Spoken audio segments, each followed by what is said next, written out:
Hello there.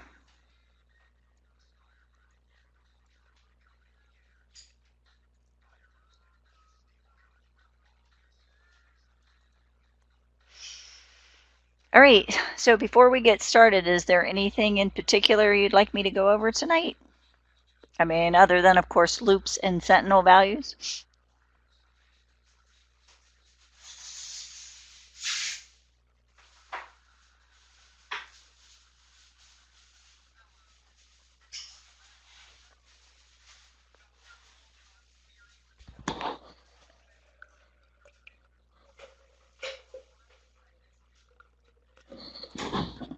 All right, well then we will just focus on loops and sentinel values, and if something comes up, you can let me know.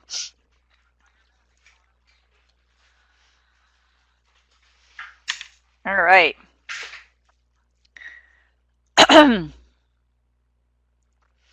Okay, so loops and sentinel values, they're actually used in conjunction with each other. So you don't always have a sentinel value with a loop, but you can have a sentinel value with the loop. So it all depends upon your circumstance. So I'll get to sentinel values here in a minute. So loops, the fancy four-syllable word for loops would be repetition structure. So what it does is it allows a section of code to be repeated over and over again as long as a condition remains true. So we talked last week about decision structures, right? The if-else statements, if-then-else statements where we test a condition, and if the condition is true, we execute the statements under the if portion, and if we have an else portion, if this condition is false, we would execute the statements under the else portion. Well, this falls into the same type of premise where we have a condition that's going to equate to either true or false. And as long as the condition equates to true, we're going to keep executing this section of code over and over and over again. Okay, there's two types of loops that that we'll be using. So we have condition controlled loops, which these are as long as a condition is true. And then we have count controlled loops, which continue to loop for a specific number of times. So it's essentially as long as a count or a condition remains true, but you're looking like as long as my count is less than 10 or my count is less than 20. So it's still a condition, but we say those are count controlled loops because we're going to execute a specific number of times. Okay. So every loop has these components, and as you can see, that last one is extremely important. So you're going to set your initial condition, whether you're setting your initial condition to true and then it eventually becomes false, you're setting your initial count to 0 and then it moves up to like 10, something, you're going to be setting your initial condition. So that always occurs before you enter the loop. Once you're in the loop, then you're going to test that condition, and as long as that condition remains true, the loop is going to continue to execute. As soon as the condition is not true, then the loop will stop. There's the body of the loop. Those are the different statements that are executed. So executing once through the body of the loop is considered one iteration. So if we were to loop 10 times, it would be 10 iterations through the loop. And the last one, which is super, super important, is provide a way to change the condition. So if you're starting with a count of 0 and you want to keep going till it's 10, you need to be changing that count every time through the loop.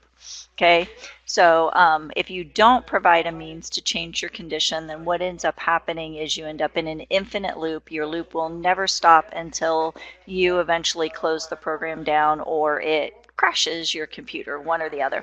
And don't worry if you find yourself in an infinite loop over the remainder of this course. We all go there at some point in time, and even after 30 plus years of coding, every once in a while I still find myself in an infinite loop. So it happens. All right. So the three types of loops that we deal with, technically there'll be 3.5 types, all right? But the while loop, this is actually the most common loop, and this is essentially every loop is a while loop. It's just a different function of the while loop. So in the while loop, you're going to keep conditioning while a condition is true. I'm sorry, keep looping while a particular condition is true. Okay, so while x is less than y, or while still more to do kind of a thing. All right, the do while. Okay, so in the while loop, It's condition controlled because it executes as long as a condition is true. It's also what's called a pre-test loop, where it tests the condition first and then it executes the loop. So in a while loop, a loop could execute 0 to many times, because if the condition is initially equates to false, the loop will never execute at all, or it could execute one time, or it could execute many times, right? So a while loop is condition controlled, checks a condition. It's a pre-test. It checks the condition before it begins executing the body of the loop, and it can execute 0 to many times.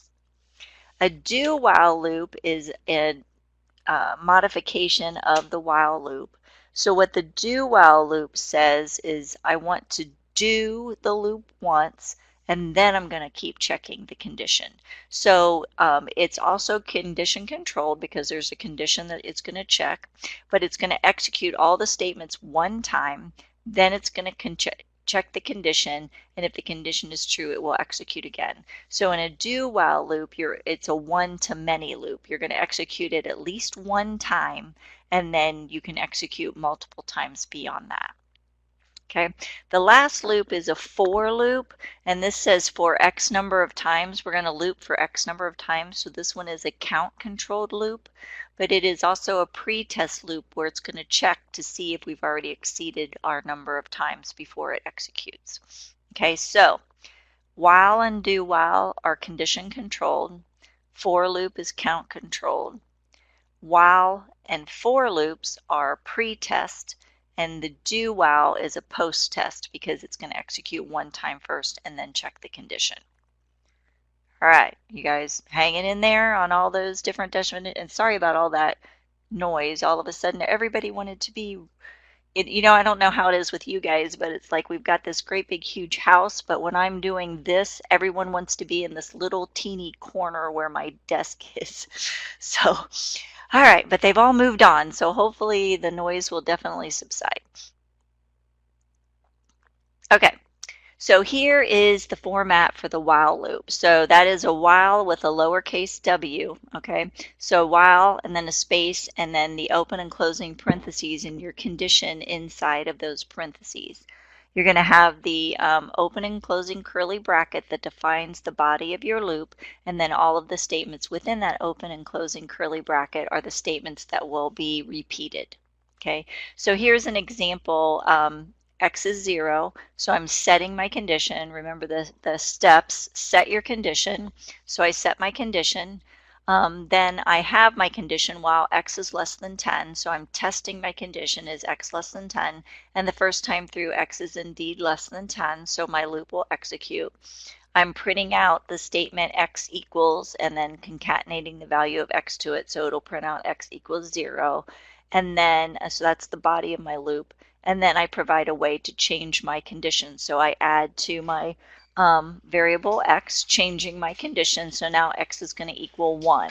And we'll come back up to this condition here. Is 1 less than 10? Yes, it is. Print it out, bump up X, so now X is 2. And we'll keep doing this until eventually X contains a value of 10. 10 is not less than 10. The condition equates to false, and then we drop down here below the body of the loop. Okay, so this is the format of a while loop. A do while loop, remember, executes everything at least once, so it's do it and then while the condition is true. Okay, so the format of that is do, and then you'll have your open and closing curly brackets and the statements of your loop, and then your while condition comes at the bottom, so after the bottom of the curly bracket. So using the similar example, X equals 0, do, so we're going to print this out, X equals, plus 0, and then increment X, and then put our condition down here at the bottom. So the same things still hold true. We still set our condition, we have our body, we provide a means to change our condition, and then we test our condition down here at the bottom. Okay, the for loop. So what happens with the for loop is the for loop, well, everything is really a while loop, right? But you've got those things that you need to do every single time, right? Set the condition, test the condition, change the condition, no matter what. Set the condition, test the condition, change the condition, okay? So with the for loop, because it's a count controlled loop, the developers of Java said, you know what, people do this all the time. They're going to do these where they know exactly how many times they're going to loop. You know, they know they're going to loop 10 times or 30 times or 100 times or 27 times, whatever. They know how long they're going to loop, and they have to do these same things: set the condition, test the condition, change the condition, right? So every single time. So rather than leaving it up for chance, let's provide them with a construct that puts all of these things in here for them. And that's what the for loop is. So the format of a for loop is for with a space and then our open and closing parentheses. And then you've actually got 3 statements that are taking place. They're all built inside of these parentheses. So the first statement is initialize your variable. And that's a statement, so it ends with a semicolon to tell you the end of a statement. Then we have our condition, and again a semicolon. And then the last is the means that you're changing your condition. Typically, since it's a count-controlled loop, you're doing an increment or a decrement. And then you have your open and closing curly brackets in the body of your loop right here. So an example is initialize your variable. Now typically in a for loop, we're defining and initializing our variable at the same time. So we have integer I equals 0. So we're defining our variable I and setting it to 0 at the exact same time. Now you can define your variable up here and then inside your loop just set it equal to 0. But typically you only need that variable for the duration of this loop, this for loop, because you're just using it for your counting. So you'll define it and initialize it at the same time. So integer I equals 0, semicolon. Our condition is I is less than 10, semicolon, and then we're going to increment by 1, I plus plus. Okay? And then in here we can print out system.printout I equals plus and concatenate I on that. So here we have set our condition, test our condition, change our condition, and then here's the body of our loop. Now what you're going to find with for loops, so up till now, you know, I've been kind of admonishing you guys to use meaningful variable names, right? Variables that you can just look at and you can kind of tell what they're going to contain. A Java standard for loops is to use the variables I, J, and K. So typically you're going to use the variable I for your for loop iterator, I equals iterator, right? But if you have a nested loop where you have a loop inside of a loop, your outer loop will typically use the variable I and your inner loop will use J. And if you even have another nested loop, it will use K. Okay. Now you don't have to. It's just a standard. So you can use whatever makes sense to you. You could use counter if that makes more sense to you, or some other variable name if that makes sense to you. This is just, I'm just letting you know because this is something that you'll see a lot is in a for loop they're using the variables IJ or K. All right. So just comparing a for loop with a while loop, because remember, they're the same, right? The for loop is just a shortcut way to write the while loop. So looking at those, if we were to look at a while loop, we would set our condition, integer I equals 10. And over here we have for, integer I equals 10. We test our condition while I is less than 100. And here we have our condition I is less than 100. We have the body of our loop here. And so we have the body here, and then we change our condition I equals I plus 10, or here I plus 10. Now the big thing on this for loop is it's going to right away set the condition. That's the very first thing it's going to do, and then you're done with that statement, right? It's only going to execute one time because we're only going to initialize our variable one time.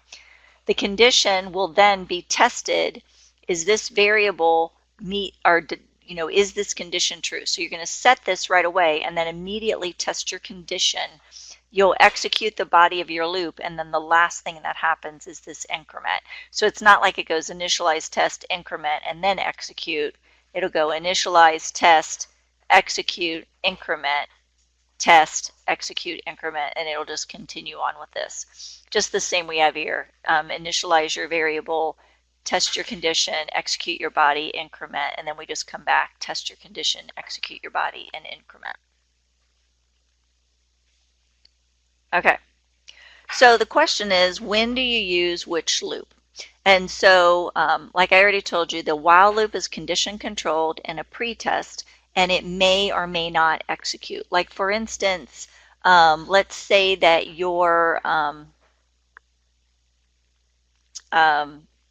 entering budget items, but this particular month you didn't have an electric bill or something like that. So you may never execute that particular statement. Okay, so if your body may or may not execute, your loop may or may not execute, you're going to go with the while loop. For a do while loop, this is condition controlled, so it's going to execute at least one time. So you need to ask yourself, is it going to execute one time? If it is, you're going to go with the do while loop. And if you know how many times it's going to execute, so it's a known quantity, you're going to go with the for loop. I think I've got a pretty good example in here, so I'm holding off on explaining it so I don't like jump the gun. So hopefully, all right, so we're balancing our checkbook and we're going to keep going until the user says all of the checks have been entered. Which loop are we going to choose there?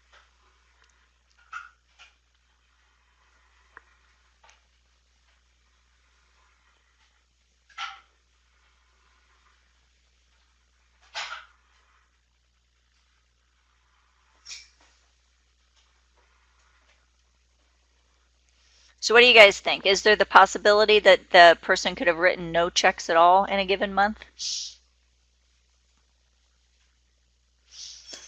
Yeah, so if there's a possibility that there would be 0 checks, you're going to go with a while loop. Okay, we're entering the first exam grade for X number of students. So which loop would we choose in that particular situation? The for loop, yes. Now you could technically use the while loop as well, because remember the for loop and the while loop are the same, but the for loop would really be your best choice here.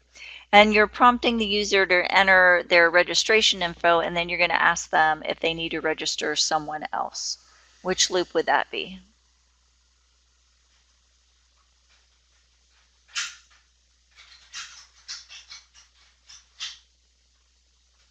Yeah, this would be the do while, because you've got at least one registration that's going to be entered, and then there could be more. So we know for sure one, so you're going to go with the do while loop.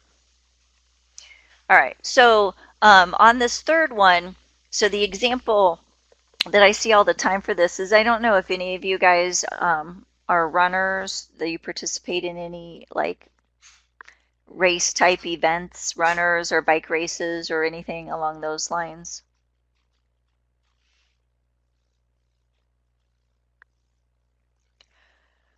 Well, I fancy myself to be a runner as well. And so when you go to register yourself to run, like you find a race, right?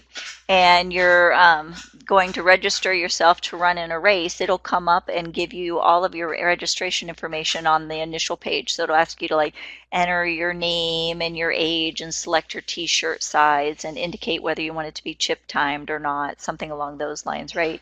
And then when you get to the bottom of the page, it's going to ask you, do you want to register someone else, right?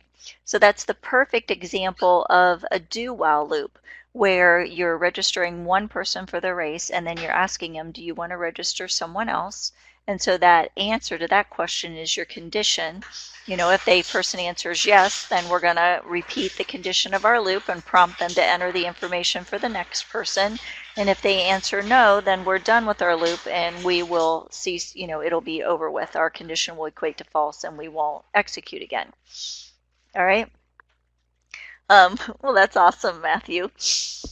Yeah, I never thought that I would be a runner, and then my sister-in-law got me into it, and now I actually quite enjoy it. I'm not, well, I mean, I guess I could say more a jogger than a runner, but I do quite enjoy it. A different example. Well, if you're running and you have a team, so if you're participating in like a team sport and you want to register your team, then what you might incorporate is both a do while loop and a for loop kind of a situation. So you could have and that would be a loop within a loop. So you could have your outer loop could say, all right, enter your team name and enter how many team members are on your team. And then on the inner loop, you would have a for loop that would loop through that many times, however many team members you said, that would prompt you for the name of each member on the team. So that would be an example of a nested loop where your outer loop is a do while and your inner loop is a for. And we have examples then I'm sorry, if we have time at the end, then I'll show you some examples of how that works. Yes, and so often, Matthew, my husband, and I, we like to, when we go on vacation, we definitely like to do a little bit of hiking and thing, and so that's our biggest joke is I just need to outrun the slowest person if we encounter a bear. So I'd like to think that I would be outrunning my husband, but I am not entirely sure. If you're scared, a lot can kick in and make you do things that you would not think would be possible. All right, infinite loops. So an infinite loop is a loop where the condition never equates to false.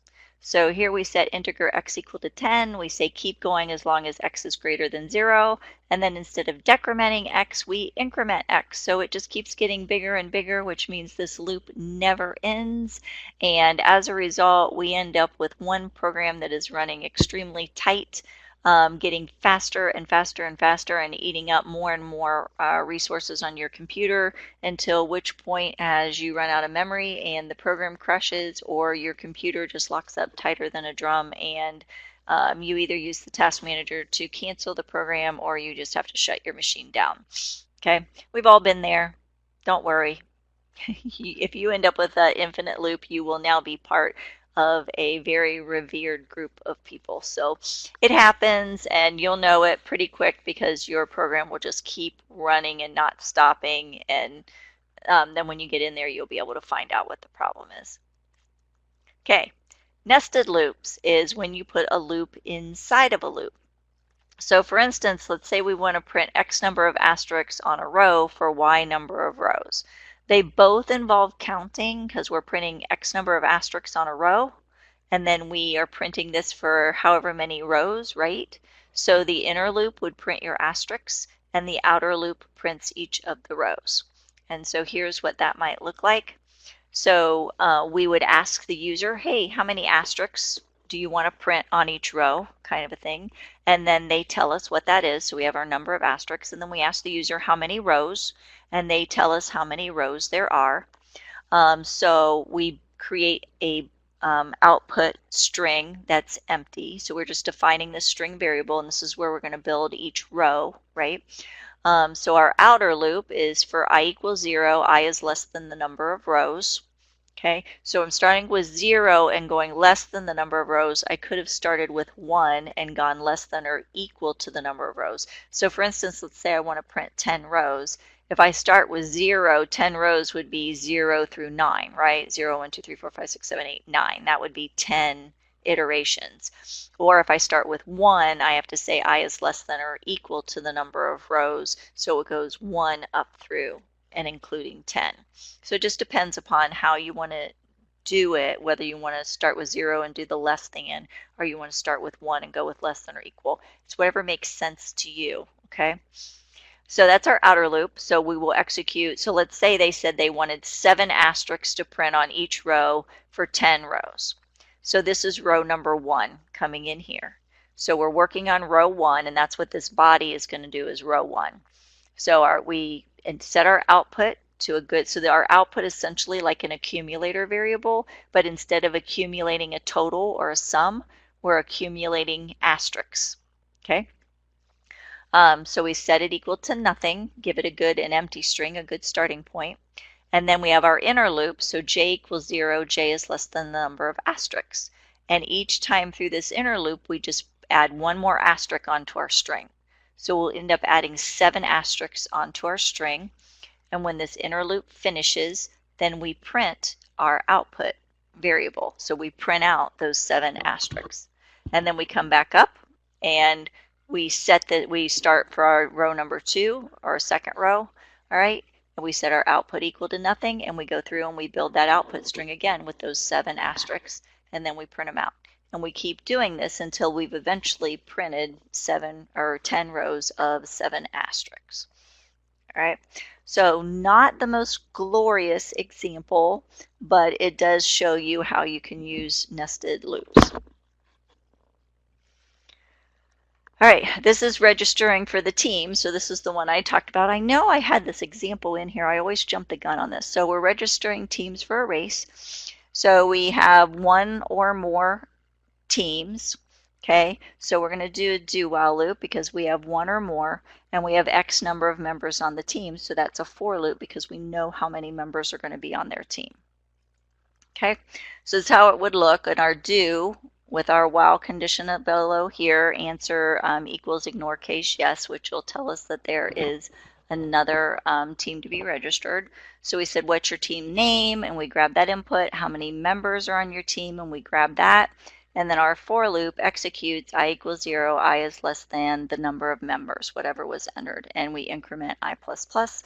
So we say enter the member name, enter the gender, enter the age, and we keep doing that. When it's all done, we ask them, do you want to register another team, yes or no? We get in that answer, and then we check that as part of our condition down here at the bottom. Okay, so it will do this at least once, ask for the team name, and then get all the team members. And then it will keep doing it as long as they indicate that they have another team that they want to register. So this is a different example. So the previous nested loop was nesting two for loops. This is a for loop nested inside of a do while loop. Okay, so to our Sentinel values. So I'm always interested to see what answers you guys give me. When you hear the term Sentinel, what is it that you think of?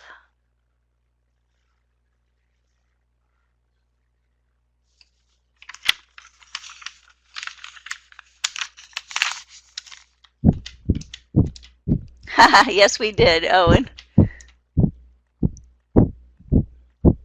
And it's the same process, so you're already one up on everyone.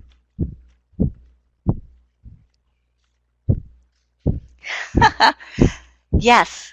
So anymore, I hear about X-Men Sentinels or Sentinels in Marvel comic books and things. So it really is the same purpose. So as Owen has already heard, for me, whenever I think of the term Sentinel, I always think of those guards outside of Buckingham Palace with the tall hats that are, you know, kind of like, halt, who goes there, right? Kind of a thing. But the whole purpose of a Sentinel value is to let you know when a loop should finish. And so Sentinel values can come in a couple different flavors. It could be that you're reading a file and there's an entry in the file that tells you once you've reached the end of the file. So maybe an end of file type indicator could be a Sentinel value. Or like in my previous case where I said, do you want to register another team? That's my Sentinel value because the user can change that by saying yes or no and can control, the user is in control of whether the loop will continue to execute or not. So that's really what a Sentinel value does, is it gives the user the control versus you, the programmer, having control. And that's not a bad thing because we want to make our programs dynamic enough so that they work in a lot of different situations, right? Okay, so it's a value that triggers the loop should stop. It's set by the user, and typically it's going to be a Boolean, a true, false value. Okay, so here we set Boolean keep looping equals true. And so we say while keep looping, and then we just ask, do you want to keep looping, enter yes or no. We retrieve that input from the console, and then if it equals no, we set our keep looping equal to false. Okay. So Sentinel values, they just allow us to stop our loops or let the user stop the loops. It puts the user in control. All right, so accumulating totals is something that you do all the time with loops, right? So we're going to accumulate a total, we're going to compute averages, all sorts of things. So when you're accumulating a total, you're going to set your total variable. Sometimes you call it an accumulator variable. You're going to set that equal to 0.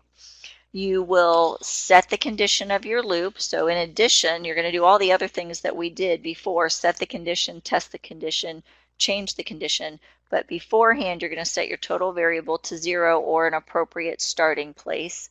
Set your condition, test your condition. You're going to have the body of your loop. Somewhere in the body of your loop, you're going to add 1 to your total, or you're going to add or subtract to your total variable depending upon what you're accumulating. All right, so you could be adding 1, you could be adding the value of something, whatever. You're going to provide a way to change your condition, and when you exit the loop, you're going to print out your total or process your total in some way, shape, or form. Okay, so here's an example. We declare a total variable as data type double. We set that equal to 0. We ask how many checks do you have, and we retrieve that in. They tell us maybe they have 4 checks they want to process. So that's count controlled because we know how many checks they're going to process. The user's still in control here because they told us how many we're going to process, right? So we see integer I equals 0, I is less than the number of checks, increment by 1 for each check. We ask them enter the check value, we retrieve in that check value, and then we add that check value to our total. So in this case, we're accumulating the amount of checks that they've written. And then when we come out the other end, we can say the total check value is equal, and we can give the total in that regard. Okay.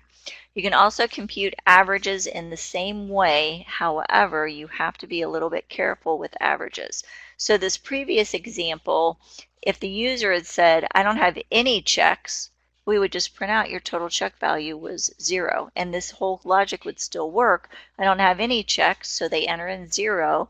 We would say I equals 0, I is less than 0. No, 0 is not less than 0. Don't execute the loop. Come down here, and we print out total checks equals 0. In an average example, however, that does not work because you can't divide by 0. You'll end up with a runtime divide by 0 error. So here we set our accumulator variable equal to 0 because an average is computed by adding up all the values and then dividing by the number of values that you had, right? So we prompt how many checks, we get the number of checks, we loop through adding up the total, but when we come out the bottom, we can't just compute the average total divided by number of checks because your number of checks could be 0. They might not have had any checks at all. So whenever you're going to divide an average by an unknown value, a value that you are not setting yourself. So in this case, I'm getting that value from the user, right? So I don't know what that is. I don't have any control over that value. You have to check it. So if the number of checks is greater than 0, then I'm going to divide total by the number of checks. Otherwise, I should have a average equals 0 kind of a thing. All right? And that brings us to the end of loops and sentinel values. So questions. Do you guys have any questions for me?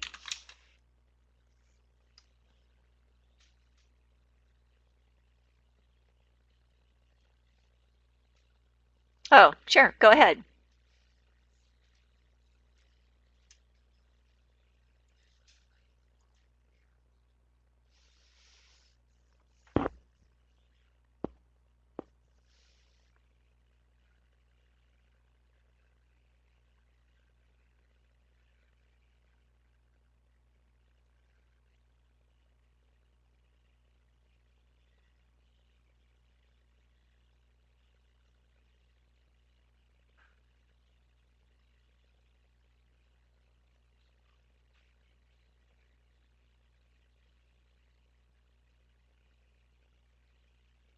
So like removing the first character of a string or removing the last character of a string?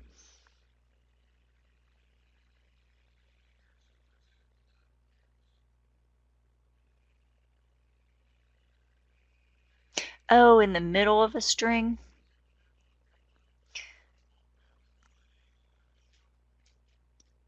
Well, I'm sure, well, so you know what my answer is let's take a look at the Java docs.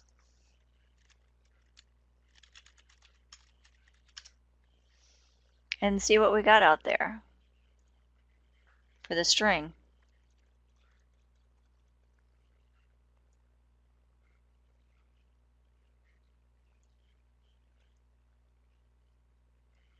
I'm sure there's a replace, at a minimum a replace.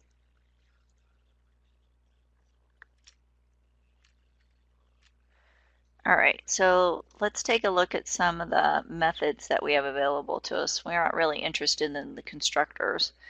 Character, point before, point after, compare string, ignore case, concatenate, contains, ends with, format, hash code. There's an index of, so it looks for one string inside of another string. So once you know the position of a string inside of another string, then you can definitely do some sort of a substring if you wanted to. There's a last index of, so if something occurs multiple times in there. I'm sure there's a replace. So here's a replace the old character with the new character. Or replace all, replace first. So you could definitely do something along those lines. Now, the one thing to remember is that the string is an accessor method only. Remember, this bites me all the time, so that's only why I stress it for you guys. So it's accessor only. So if you're going to do that, so let's say we have a string equals hello Joe kind of a thing, all right? And we want to replace we want to replace just the first O, or we could replace all the O's with something else, or we want to remove the O in this character, you know, the first O, okay?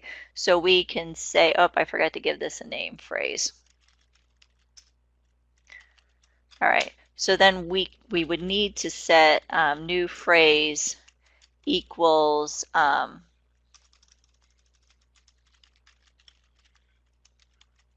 phrase dot replace, and we would give it RO, and then whatever we want to replace it with.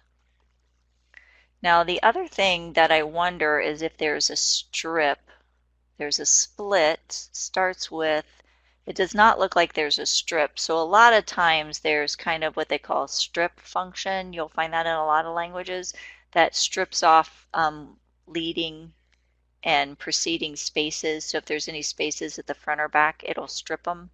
But I don't see a strip function here. Trim. Yeah. The trim function actually will get rid of any leading or trailing spaces. So if you wanted to get rid of leading and trailing spaces, you could use the trim function.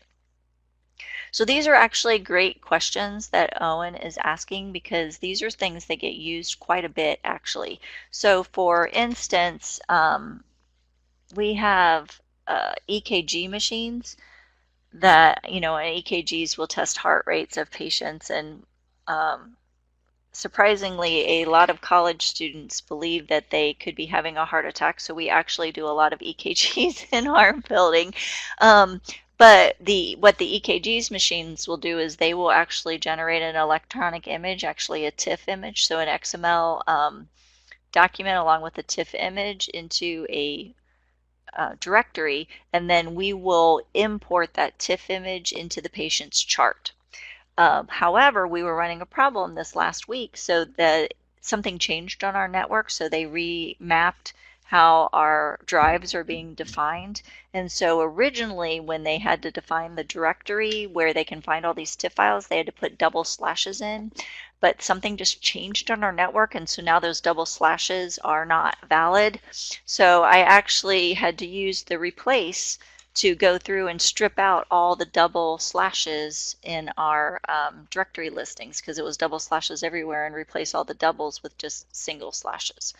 So, and this is something that I use all the time, the trim to trim off starting and closing spaces I use all the time. Sometimes quotes will end up, like if you're importing Excel data, so you save cell as a text tab delimited file, which is a lot of times the file type that you'll import.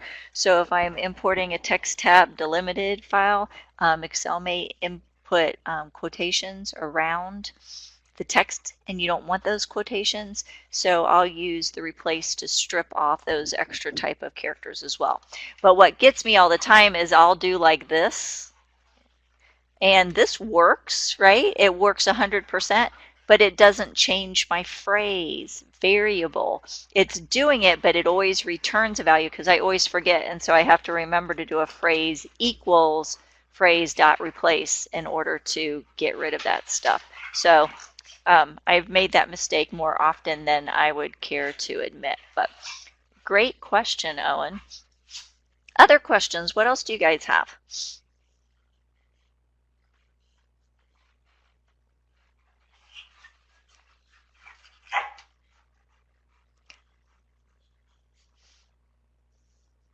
Are you guys just maybe relieved that you don't have any homework due you didn't have homework due this week?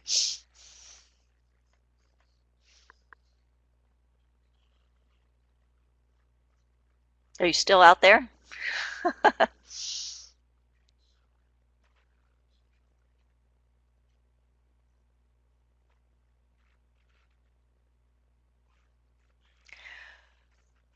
Yes, the Wednesday thing has pros and cons, but I almost think that for this class that it might actually be a con. So the whole point in the Wednesdays were to provide instructors with enough time to evaluate the assignments, because we have to have them graded within 5 days. And if the due date is on Sunday, that means we have to have all the assignments graded by Friday, which does not give the instructor a weekend. So it just gives you, and most instructors, at Franklin are adjunct instructors, so we have daytime jobs and then teach in the evenings kind of a thing. So they wanted to try to give us some extra time, because some of these assignments can be quite challenging to grade, especially when you have a lab and a homework. So that's why they went with the Wednesday. But what I suspect is happening is all of your other classes, your assignments are probably due on Sunday, right? So you're spending all weekend working on all of your other classes because they're due on Sunday. And then Tuesday night, it's like an afterthought. Oh yeah, I need to do the homework for my Comp 101 or 111. And then you find that you've worked all day long and now you're not maybe settling down to do your homework until 8 o'clock on a Wednesday night, and then you just don't have enough time to get your homework done, versus if it was due on Sunday, you might have devoted weekend time for it. So I don't know, I may mention something to the course manager because that's what I'm suspecting is happening. But yeah, so it is what it is. Now, what I am going to suggest to you is Lab 3. Lab 3 is the most challenging of all the labs that you're going to encounter for this lab. Traditionally, students will tell me, and it doesn't matter, we have several different lab sets. We probably have 6 different lab sets, and it doesn't matter which lab set we use. Lab 3 is just always the most challenging for students because we've introduced the concept of decision structures and then putting an object inside of an object, okay? So Lab 3, students will tell me they will spend 10 to 15 hours working on Lab 3. So I'm not going to say that that's how much time you're going to spend on it, but I would say the average is definitely 10 hours for Lab 3. So I would like to suggest that you devote a little bit of time this weekend to Lab 3. On the meet session or the Q&A session for this week, week 7, I reviewed Lab 3, okay? So that recording, I posted it out to Piazza right before we came in here. You can view that recording, but I would like to suggest there's actually 2 classes you're going to be working on in Lab 3, the whole class and then the player class. I would like to recommend that you get the whole class finished this weekend, so you know that that component is finished and done, and then you can devote your remaining time for working on the player class.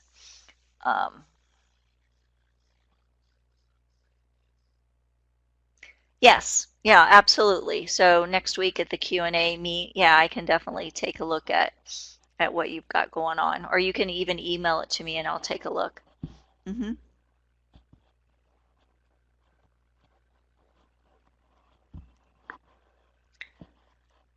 So I don't really have anything else for tonight. If there's something else you'd like me to go over or an example that you'd like me to work on. Okay, so we are not going to be writing to and from files in this class, but you will definitely hit that in the 121 class. It's actually almost like right off of the get-go in 121, you'll do file input and output. The mini lab in the homework is not horrible, but it does include a loop and a conditional statement. So you are not writing a decoder ring. but you have one method that incorporates a lot of stuff. So what you're doing is an assignment class, and what you need to do is really read these instructions and try not to read more into it than what's there. So you're modeling a grade book with a class called assignment, okay? And then you have your test case assignment test, okay? And then you're going to do a driver program as well. So think lab 1, those sorts of things, if you're wondering what does that driver look like. We are going to track grades for one assignment, and well, for one assignment, like just the midterm, just the final, just homework 7, that sort of thing, okay? And you're going to have these instance variables. So quite a few instance variables for this particular class. You have the name of your assignment, okay? Can be anything you want, midterm, final, homework 7, whatever it's going to be. You're not hard coding that in, but you're defining a string instance variable that will hold the name of the assignment. This is the total possible points that can be earned for the assignment. So for instance, our midterm had 150 possible points, right? Homework all has 25 possible points. So this is what you're looking at, the total possible points, not the number of points that were earned, but the number of points that could be earned. The maximum grade of from the class that was earned, the minimum grade that was earned, okay? Let's see, what else do we got here? The sum of all the grades, so this would be an accumulator, and then a count of all the grades. So what's going to happen is you're going to create this assignment grade book, and you're going to call it multiple times, adding different grades to it.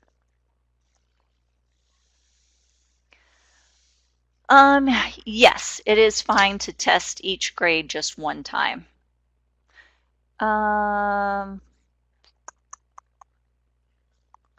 Yes, for the get grade method, yeah, you would be fine if you just test, for each grade. That should be fine. Yep. All right, a count of all grade. Okay, so these are your instance variables. What was that? 6 instance variables, all right? These are the methods. You're going to have a default constructor, so that means it's technically not a default constructor, is that? An explicit constructor, because it has one explicit parameter, which is or 2 explicit parameters, 2 explicit parameters, one which is the assignment name, and one which is the total number of points that could be earned on the assignment. So like midterm, comma, 150 sort of a thing, or homework 7, comma, 25. Okay, and then it's going to initialize all of these other variables to a default value, which should be 0 because the maximum grade is 0, the minimum grade is 0, the sum of all the grades is 0, the count of all the grades is 0, because at this point when you're calling your constructor, no scores have been entered yet, so it's all 0. Okay, then you're going to have a accrue score, and this is your only mutator method right here, this accrue score. All the rest of these methods are accessor methods. They're not going to change the value of any of your instance variables down here. They're just going to take the values of your instance variables and manipulate them to return an appropriate value. Okay, so the accrue score, this is your mutator method. It's going to have one explicit parameter, which is the value that was earned on the exam. So let's say 21 points on homework 7 gets entered when you call it. So you created an assignment object and you call the accrue score method, passing it to 21. And so what you're first going to do is make sure it's a valid score. -10 is not a valid score, right? If the maximum that can be earned is 25, then 26 is not a valid score. So the first thing you need to do is you need to check to see, is this score valid? If it's not valid, then you just want to return and exit out of your method. You're not going to do anything at all. But if it is valid, if it's 0 to up to the maximum, so if we're using homework 7 as an example, 0 to 25, then you're going to proceed on down. And you're going to check, is this my very first score, meaning your count of all the grades is 0, right? Because there haven't been any. If it's the very first score, then this is now your new min and max. Okay, so you're going to set your min and max equal to that score value. If it's not the very first score, then you're going to check and you're going to say, is this score greater than my highest score? If it is, then this is my new high score. Is this score lower than my previous score? If it is, then my other lower score. If it is, then this is my new low score. And then you're going to add the score into your running total and update your count. Okay, so no matter what, you're going to do those things every single time. Add the score and update your count. So this is your mutator that modifies all of these instance variables up here. Then we have a get name that returns the name of the assignment, a get min score that just returns the value of your minimum, max returns the value of your maximum, a count returns the number of counts, the average computes the average, so you're going to take your sum divided by your count, but better check and make sure that that count is not equal to 0 because you're not in control of these values, right? It could be that somebody right off of the get-go creates the assignment and then immediately calls the average without adding any scores. So you need to check and make sure that that count is greater than 0 before you divide. Get average score, get average percent. So for this average percent, now, so Dylan, make sure, so it's not sufficient to say your assignment has 100 points and then test your average percent with an assignment of 100, because calculating the average percent of 100 is easy, right?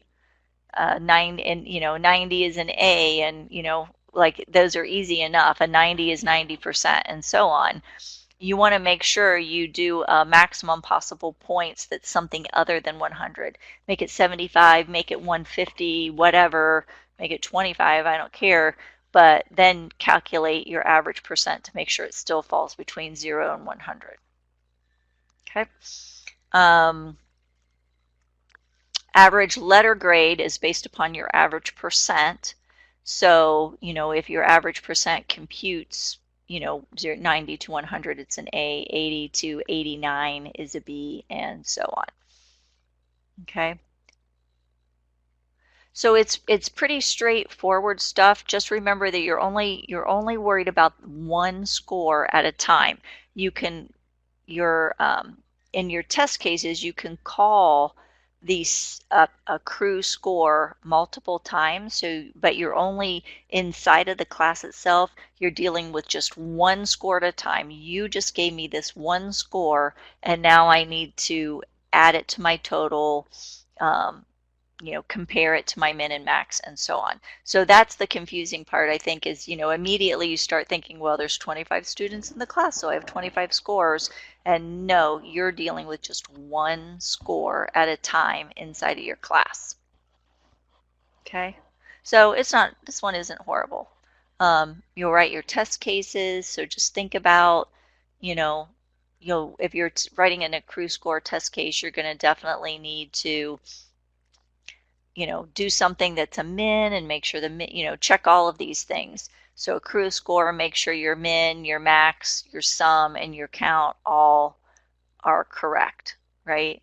And then accrue a different score that maybe is a new max and make sure the max changes, and accrue a different score that is a new min and make sure the min changes. Accrue a score that's less than 0 and make sure it doesn't do anything. Accrue a score that's greater than your maximum or your total possible points and make sure that doesn't do anything. So you want to make sure you test all those situations. And then the driver, you're actually going to do a loop with the sentinel value saying, do you have another score you want to enter? Prompt them to enter the name and the total number of points for the assignment, create your object, and then have a loop saying, enter your score. Do you have another? Enter your score. Do you have another? And so on, calling that accrue score method. And then when you're all done, populate out what you've got. Okay, what do you think?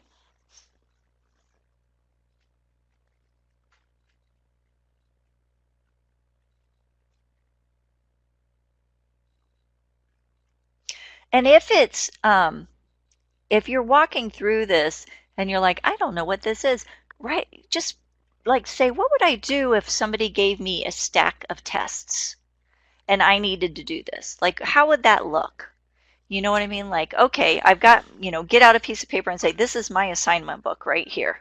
You know what I mean? And then be like, all right, I've got this stack of tests. So they give me the first test. What would I change in my assignment book based upon, kind of like play act it. And then it'll give you a feel for what you're doing with regards to this assignment. Because if you can't do it by hand, then we can't do it by computer either, right? So you can kind of just, play act it out, and it really does help you to figure out what you need to do in a program.